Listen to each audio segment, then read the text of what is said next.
So you want to get into virtual reality and you don't know what headset to get? Well, we're going to talk about the best headset for you. Virtual reality has made tons of headway in the past few years, but there are so many headsets now, it's hard to know which one is for you. So we're going to go step by step, find out what you already have, what you don't have, and figure out what virtual reality headset you should get to get started. Now we're going to start from the bottom and work our way up. If you have nothing, you don't have a powerful computer, you don't have a PlayStation 4, you just want to put on a headset and start experiencing things in virtual reality, there are a couple options for you. One that a lot of people use is just grabbing those weird goggles that you slit your phone into. This is a great way to have some virtual reality experiences, a lot of horror games, roller coaster type games. You're not going to get the best virtual reality games or experiences just because the processor on most mobile devices just won't cut it. Next up, again, if you don't have anything to run a powerful headset, there is the Oculus Go.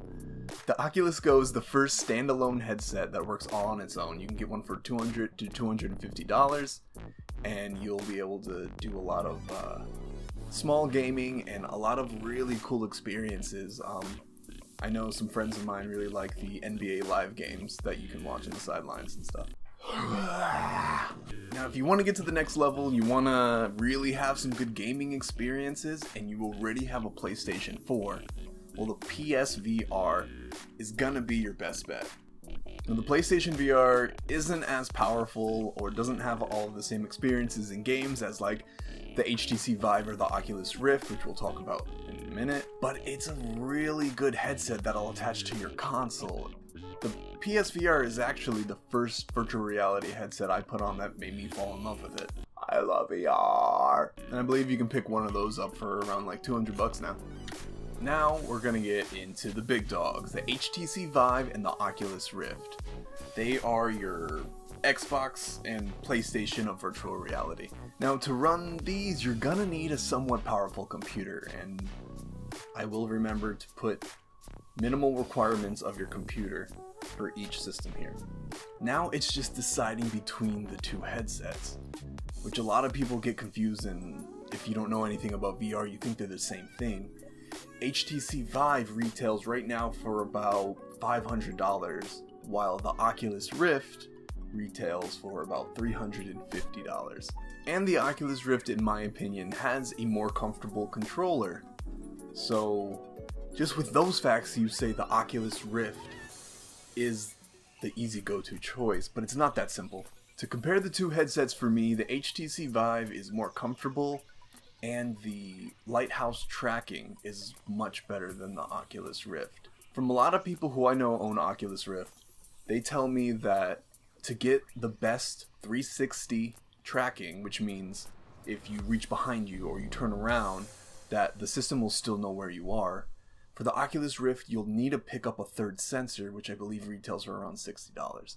If you want the same experience with the Rift as the Vive, you're gonna need to pick up another sensor, which now puts the total up to over $400. Still less than the Vive, sticking to their guns at $500. Also, there's the Vive Pro. Yeah, that's good. But if you're extremely into gaming, Oculus still has a lot of exclusive titles that you can't even play on the Rift. Another thing you have to think about before deciding between the Vive and Rift at all is making sure you have the play space for it.